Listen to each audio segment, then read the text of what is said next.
Pessoal, vamos falar sobre a situação lá na Ucrânia, o que teve de mudança na linha de frente, e olha que dessa vez teve mudança na linha de frente, né, na linha de batalha, hein?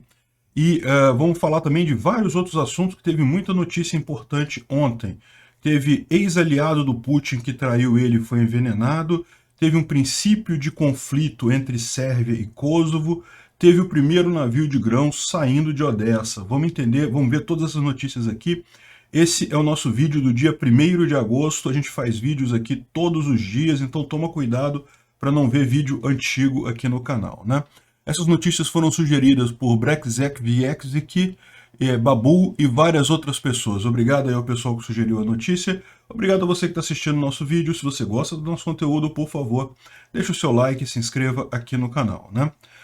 Pois bem, então vamos começar com a linha de frente. Aqui no mapa não mostra nenhuma mudança significativa, mas a gente tem algumas informações que vêm sendo liberadas aí em alguns outros dias, basicamente de que os ucranianos eles estão avançando muito próximo a Izium, aqui tiveram vários avanços aqui nos últimos dias. A gente vai dar uma olhada nisso em mais detalhes mais adiante, não está refletindo nesse mapa aqui, mas houve avanço significativo ucraniano nessa região aqui, né? Os russos continuam tentando avançar para Bakhmut, mas não tiveram nenhum sucesso, não conseguiram avançar em nenhum ponto por aqui. Não teve mudança deste lado, né? A Divka, novamente, também estão tentando fazer coisas ali. Aqui, outro lado da frente de batalha que teve uma mudança significativa foi aqui na região de Zaporizhia, né? A gente vai falar sobre isso também mais adiante. Os ucranianos já estão muito próximos de Polohy, que é essa cidadezinha aqui, que é um hub importante para os russos nessa região, né? Bom, vamos começar a ver então essas outras frentes aqui. Mas a primeira coisa, vamos começar com Kherson, porque teve uma notícia muito boa. Sempre que eu falo sobre os ucranianos visarem linha de trem, o pessoal fala, poxa, mas tem que acertar um trem. E bom, parece que ontem eles fizeram exatamente isso, né? O Anton Garashenko, que é um dos consultores lá do Zelensky, um dos principais líderes militares lá da Ucrânia, falou que ontem foi comunicado que na noite de sexta-feira para sábado, ou seja, a coisa de 2 dias atrás, um míssil do HIMARS, um foguete do HIMARS de alta precisão, destruiu um trem de mais de 40 vagões que estava chegando da Crimeia com pessoal, com homens, equipamentos e munição em Brilevka, na estação de Brilevka, na região de Kherson. Como resultado, os soldados que estavam lá se transformaram em carvão, equipamento em pilha de metal, pilha de sucata, e o trem voou no ar nesse ataque, né? Eles estão estimando que a perda de pessoal entre 80 e 200 pessoais mortos e entre 200 e 300 feridos, né? E também, segundo a inteligência, os maquinistas e engenheiros da rodovia russa que transportavam cargo morreram nessa estação, nesse ataque. E aí ele fala mais algumas coisas sobre os equipamentos e coisa e tal, e no final ele fala que ele avisa para os pilotos de locomotiva, lá para o pessoal os maquinistas, né, que levam as locomotivas, ó, dá um jeito de quebrar uma perna, dizer que não pode trabalhar, porque isso vai se tornar comum nos próximos dias, né. Bom, esses aqui são vídeos supostamente deste ataque, mas eu digo supostamente por quê? Porque na verdade não dá para ver exatamente aqui, né? Tá muito longe. Isso daqui dá para ver um clarão, mas a gente não tem como ver exatamente o que é. Tá vendo aqui nesse daqui? Acho que o som.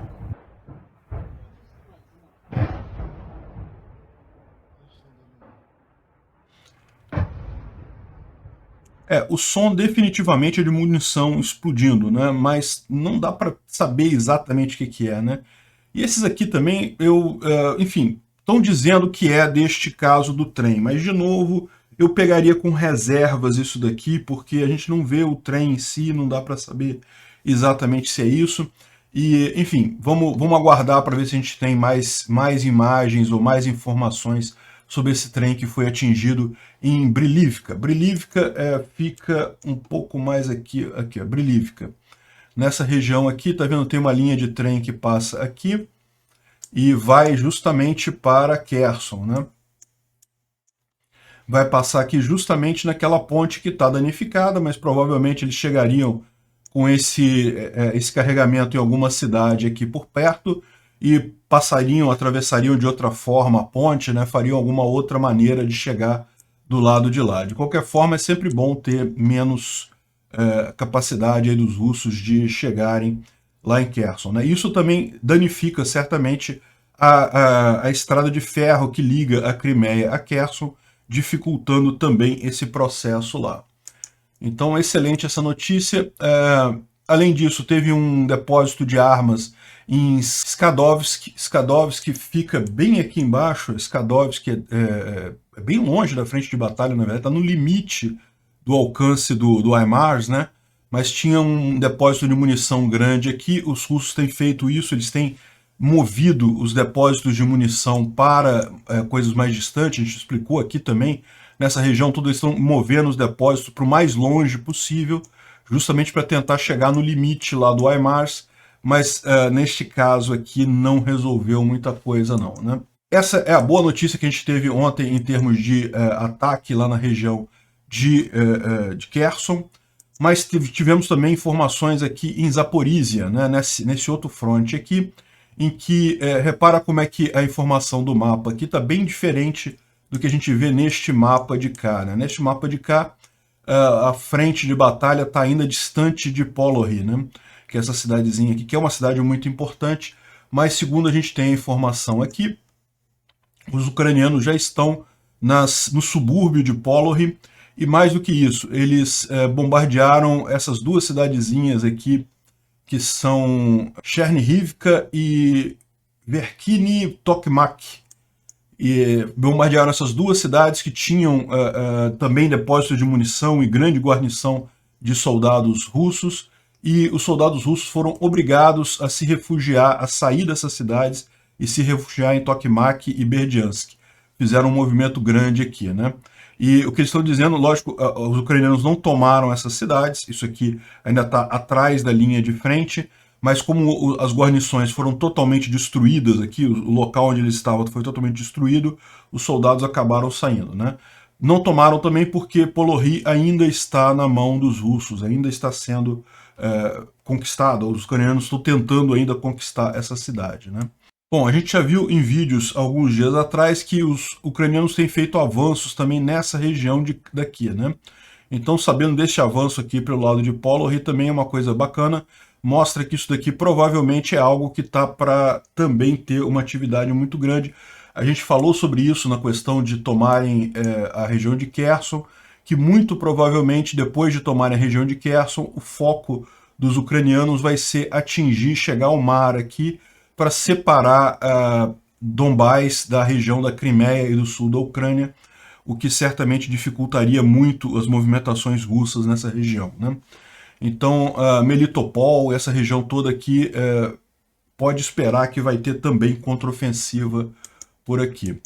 Mas o mais interessante foi justamente aqui nessa região de Izium. Esse mapa está um pouco confuso, talvez esse outro aqui fique um pouco mais fácil de ser enxergado, mas, de novo, a gente tem uma situação aqui, a gente também tem falado sobre isso já há alguns dias, que os ucranianos estão avançando em Izium, mas a gente não tem ainda confirmação muito certa. Esse mapa aqui ele mostra a coisa um pouco mais estruturada, e dá para ver por aqui que os ucranianos estão próximos de fechar um isolamento russo aqui, isolar tropas russas nessa região daqui. Se eles conseguirem fechar essa estrada principal aqui, pode ser que isso acabe isolando uma boa quantidade de tropas russas que estão nessa região aqui de Dovenk e outras cidades aqui, né? Olha só como é que isso está aqui. Repara que Borodchne, a gente já falou que ela já foi tomada totalmente pelos ucranianos e que os ucranianos estão brigando aqui em Pazivka, né? E isso está refletido nessa imagem aqui. Borodchne já está totalmente tomada pelos ucranianos e a briga está aqui em Pazivka, mas também em toda essa fronte do lado de cá tem tido ataques constantes. E do lado de cá também os ucranianos conseguiram avançar até Sulivka. Aqui também, a gente falou sobre isso ontem também, que Brasivka e Sulivka parece que já estão nas mãos dos ucranianos. Então eles estão isolando os russos aqui em Dovenk. Se eles conseguirem fechar essa coisa aqui vai ser algo realmente bastante crítico para as tropas russas aqui, porque tem realmente muita tropa russa aqui nessa região, né? Aqui era o principal fronte russo para a tomada de Sloviansk. Embora os russos também estejam aqui em Lima, é mais difícil eles fazerem esse ataque a partir de Lima, porque tem uma quantidade enorme de obstáculos aqui, tem rios, lagos e coisa e tal. Na verdade, a única forma que eles podem passar aqui é por essa estrada, e aí, evidentemente, isso fica limitado, porque os ucranianos vão fechar essa estrada, a ponte já foi destruída e tem muita coisa sendo guardada aqui. Seria muito difícil eles avançarem a partir daqui. A melhor alternativa que eles têm é a partir daqui. E também existe um plano deles de tentar tomar essa cidade de cá para tentar vir por aqui para Sloviansk. Mas o fato é que eles estão perdendo terreno aqui em Izium, né? E além disso, essa região aqui também, isso a gente também já tinha falado, os ucranianos já estabeleceram uma cabeça de ponte aqui a leste do rio Sivierdonets, que é esse riozinho que passa aqui. Então aqui também você vê que essa região aqui também ó, tem batalhas constantes e os ucranianos têm uma presença grande aqui, né? Então, isso aqui, por enquanto, não é nada muito oficial, né? O que é padrão nesse tipo de coisa, o exército ucraniano não vai ficar dando dica para os russos onde é que eles estão exatamente. Isso daqui é impreciso, mas dá uma ideia boa de que os ucranianos estão, de fato, avançando nesse fronte aqui, né? Bom, outra notícia interessante que a gente teve é justamente da formação de uma estrutura do tipo Mossad lá em Israel, na Ucrânia, né? Qual que é a ideia do Mossad em Israel? Era justamente um grupo, um serviço secreto focado em fazer chegar a punição até criminosos de guerra. Então, o Mossad lá em Israel fazia buscas mesmo, buscando terroristas, buscando antigos oficiais alemães que participaram do massacre de judeus, e aqueles que conseguiam fugir, conseguiam escapar de alguma forma, esse serviço secreto ia lá e acabava matando essas pessoas, fazendo chegar a punição até essas pessoas, né? Então a Ucrânia está pensando em montar um sistema desse tipo para fazer chegar a punição a alguns criminosos de guerra russos que têm atuado na Ucrânia, mas mesmo antes disso, parece que as forças especiais ucranianas já pegaram aquele soldado russo que fez uma live filmando, mostrando ele mutilando o soldado ucraniano, né? Eu não vou falar mais sobre isso porque eu me sinto mal falando isso e o YouTube também não gosta desse tipo de descrição muito precisa do que foi, mas vocês já sabem do que se trata. Eu já falei nos vídeos atrás, quem procurou já viu o vídeo aí, é um absurdo completo. Mas como é que eles conseguiram pegar o cara tão fácil, né? Assim, né? Bom, o cara estava no território ucraniano, então provavelmente em Severodonetsk. Então é possível que sim, que tenha se infiltrado um grupo especial das forças especiais ucranianas, entrado aqui na região e pegado o cara simplesmente, conseguido extrair ele simplesmente. Mas você não pode descartar também a hipótese dos próprios russos terem entregue o cara, porque, como eu falei, isso causou muito mal-estar até entre as tropas russas. Pensa bem, o pessoal está numa guerra. Se o meu lado começa a fazer esse tipo de maldade com as pessoas, com os soldados de lá, começa a surgir o receio de que quando eu for capturado, se eu for capturado em algum momento, eu vou sofrer isso também. Então os próprios russos também ficaram chocados com esse tipo de coisa, não gostaram do comportamento, e é possível que tenha acontecido até isso, os próprios russos terem entregue o cara para os ucranianos. A gente não tem mais informações ainda, não tem imagens dele ainda, apenas a informação que, teoricamente, as forças especiais já pegaram o bastardo, né? Enfim, e hoje eu tenho que dar o braço a torcer. Saiu, de fato, o primeiro navio de grãos do porto de Odessa. A princípio está tudo funcionando, que bom que eu estava errado, que conseguiu haver aí um acordo para a saída desses grãos lá de Odessa, com todos os pesares. Na verdade, a gente sabe que isso não nasceu de forma alguma do bom coração dos russos, né? Por se depender deles, se depender do Putin, não sairia nada. A questão toda foi justamente a pressão do Irã, da Turquia, de vários países aliados dos russos que temem o aumento do preço do trigo, então estão muito preocupados com isso, então pressionaram Putin a assinar esse acordo, né? Esse aqui foi o primeiro navio que saiu do porto de Odessa, já está carregado de grãos, parece que é milho nesse caso, né? A Ucrânia produz principalmente trigo, trigo é a principal exportação, mas também exporta milho, vários outros grãos também, né? Então ele está saindo do porto aqui, aqui já mostra ele encaminhando, né? E se a gente for aqui no Maritime Traffic, dá para ver que ele está já bem aqui no meio do Mar Morto, o nome do navio é Razone, e está seguindo aqui o caminho esperado, né, por ele, aí, traçado. A gente imagina que com todas as garantias aí da Turquia, da ONU e coisa e tal, não vai ter nada de errado. Vamos aguardar, né? Não, mas eu acho que agora já dá para dizer que deu certo o acordo, o navio partiu do porto, eu estava errado quando eu achei que o acordo não iria sair, mas que bom, estou feliz de estar errado neste caso, que bom que funcionou. E tem mais 15 navios aqui em Odessa também prontos para sair. Esse navio ele vai levar esse trigo para Trípoli, na Líbia. Então já vai fazer aqui, ele chegando nessa região aqui, né, eu imagino que ele vai para esse lado de cá, aqui já é as águas territoriais da Romênia, então já não tem mais nenhum risco para ele chegando aqui. O risco realmente, ele tá começando a atravessar aqui a região que é uma região que está meio que sem nenhum navio, né, por conta da guerra, né. Chegando aqui não tem mais risco, já vai estar em mar internacional, não tem mais problemas. Ainda tem que ver se ele vai atravessar aqui, mas eu acho que agora tá razoável imaginar que sim, né? Bom, isso aqui é só uma curiosidade para vocês verem. A gente tem um vídeo agora de como é que está funcionando a barca lá em Kherson, né? Os russos improvisaram uns pontões militares com um naviozinho, e daí eles fazem isso daí, e dá para ver claramente pelo tipo de situação que é aquilo que a gente falou que era o objetivo ucraniano mesmo. Carro, isso aí não tem problema. Carro, moto, pessoas atravessar, isso não tem problema. Poderiam atravessar até pela ponte também, se dá, é só botar um tampão ali, uma chapa de aço ali naqueles buracos, dá para atravessar de carro, não é problema. Agora, dá para ver claramente que coisas muito pesadas não conseguiriam usar esse tipo de estrutura aqui, né? Vocês lembram do Anatoly Chubais? Ele era um ministro do Putin, alto cargo do Putin, mas mais do que isso, o Anatoly Chubais era o padrinho político do Putin. Então o Putin, quando entrou na política lá atrás, o Putin era um agente da KGB, né, que ficava na Alemanha Oriental e coisa e tal.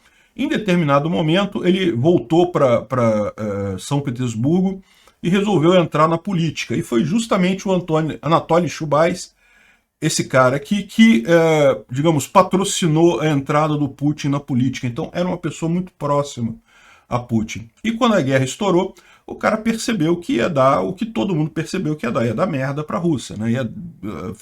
Foi não apenas um crime enorme a Rússia invadir a Ucrânia, como foi um erro enorme a Rússia invadir a Ucrânia.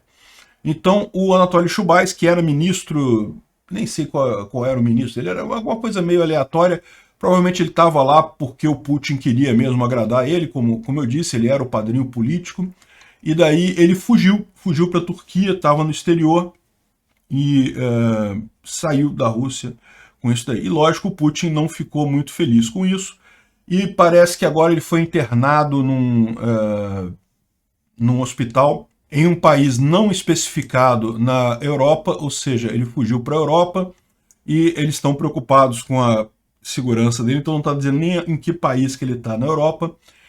O diagnóstico inicial era Guillain-Barré. Síndrome de Guillain-Barré é uma síndrome que causa paralisia dos músculos e, em tese, qualquer pessoa pode ter isso.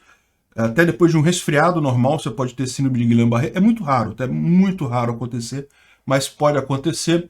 Agora, né, o mais provável é que ele tenha sido envenenado, como estão dizendo aqui. Isso seria só mais um caso de muitos dissidentes russos que foram envenenados pela KGB por aí. Isso não deixa de ser uma coisa bastante comum no final das contas. Enfim, jeito russo de fazer política. É realmente um absurdo isso daí, né? E não foi só isso não, também teve a explosão de um depósito de munição na Bulgária, de uma companhia cujo dono, chamado Emilian Gebrev, ou Gebrev, ele acredita-se, ele já tinha sido envenenado pelo serviço secreto russo em 2015, porque justamente ele vendia, essa fábrica dele vendia munição para a Ucrânia, e a fábrica explodiu agora na Bulgária, hoje cedo, né? Isso aqui é de ontem, né? Então, na manhã do dia 31 de julho, essa fábrica dele explodiu lá, tudo indica que seria uma sabotagem do serviço secreto russo, né? A Inglaterra vai dar navios de guerra para a Ucrânia. Então eles estão fazendo treinamentos, estão passando a informação para justamente a Ucrânia recriar a marinha dela, né? Porque a Ucrânia nunca teve uma marinha muito forte, e o pouco que ela teve foi totalmente destruído logo nos primeiros dias da guerra. Muitos navios foram até destruídos pelos próprios ucranianos, porque eles viram que não teriam como tirar esses navios do porto e não queriam que os russos acabassem usando os navios deles. Então eles próprios acabaram destruindo vários navios da frota, então vão ter que meio que reconstruir uma marinha do zero. Então mais uma boa notícia aqui, né? E bom, ontem teve um outro evento que certamente, se fosse uma guerra, estaria ligado a esse caso da Ucrânia. Muita gente temia que fosse justamente uma ação do Putin com vias a criar um segundo fronte na Europa, um segundo problema na Europa. Lembra, qual que é o grande problema do Putin agora? O Putin, a expectativa dele de ganhar essa guerra, ele sabe que ele não tem como manter os territórios, não tem mais como avançar na Ucrânia significativamente, pode tomar um vilarejo ou outro, mas avançar de forma significativa ele não vai conseguir. Qual que é a expectativa dele? A expectativa dele é que a Europa pare de se importar com o conflito na Ucrânia. Esqueça o conflito na Ucrânia. Isso não vai acontecer. Mas uma das tentativas que ele pode fazer é criar uma outra guerra na Europa, que aí traria atenção para esse outro conflito, que seria muito mais grave, porque esse aqui seria bem nos Balcãs, ainda mais central dentro da Europa. Enfim, poderia ser isso, mas não parece ser o caso, tá, gente? Então, o que aconteceu? Vários cidadãos da Sérvia bloquearam estradas no norte do Kosovo. E aí houve inclusive alarmes e sirenes em Mitrovica. Vamos dar uma olhada o que é isso daqui? A Sérvia é aqui e o Kosovo fica aqui. O Kosovo já foi uma região da Sérvia. Hoje em dia é praticamente um país independente. Praticamente não, é um país independente. Alguns países não reconhecem a independência do Kosovo ainda, mas hoje a maioria já reconhece, é um país independente. E Mitrovica é a segunda maior cidade do país, fica aqui no norte, depois de Pristina, que é a capital, e aqui que se ouviram sirenes e coisa e tal, e parece que foi aqui no norte que houve estradas bloqueadas por cidadãos sérvios dentro do Kosovo. Mas olha só, isso acendeu o alerta de todo mundo. Por quê? A Sérvia é um dos poucos aliados da Rússia na Europa. É a Sérvia e a Hungria, são hoje os únicos dois países maiores que têm aí algum grau de amizade com Putin e com a Rússia. Embora a Hungria faça parte até da OTAN e coisa e tal, eles têm assim, algum grau de amizade, né? E a Sérvia também é amiga do Putin também direto. Então isso acendeu esse alerta de que poderia ser o Putin instigando uma guerra aqui, mas não parece ser o caso, tá? O que está acontecendo aqui? Esse jornal aqui da CNN de Portugal explica bem. O Kosovo estabeleceu uma regra que cidadãos sérvios agora, para entrar no Kosovo, tem que tirar uma espécie de identidade temporária para eles e para o carro, né? Isso ia valer a partir de 1º de agosto. E lógico, os cidadãos sérvios que trabalham no Kosovo, ou vice-versa, moram no Kosovo, né, ou tem que frequentar muito lá, ficaram chateados. Existe um grande número de sérvios que mora no Kosovo, e daí o pessoal ficou chateado com isso. Então não foi uma briga entre países, foi cidadãos sérvios que não gostaram de uma lei nova criada pelo governo do Kosovo e estavam protestando ali, gerou esse medo em muita gente, mas parece que não teve nada, não houve nenhum tipo de agressão de lado a lado. O governo do Kosovo voltou atrás na lei, falou que vai botar ela mais para frente, vai estudar uma maneira melhor de implementar ela, porque passaria a valer a partir de hoje, 1º de agosto. Então, toda vez que um cidadão da Sérvia entrasse no Kosovo, teria que tirar essa identidade temporária, deixar a identidade dele sérvia na fronteira, tirar uma identidade temporária. Assim, é burocracia enorme, então assim, realmente atrapalharia muito o pessoal, mas por hora não tem nenhum conflito de fato, foi só protesto do pessoal sérvio. De qualquer forma, parece que tem duas coisas na fronteira aqui que estão fechadas entre o Kosovo e a Sérvia, 2 lugares aqui na fronteira que foram fechados, mas é só por precaução. Espera-se, isso não vai escalar, não vai gerar um conflito entre os países, apenas essa disputa aí de cidadãos sérvios dentro do Kosovo, né?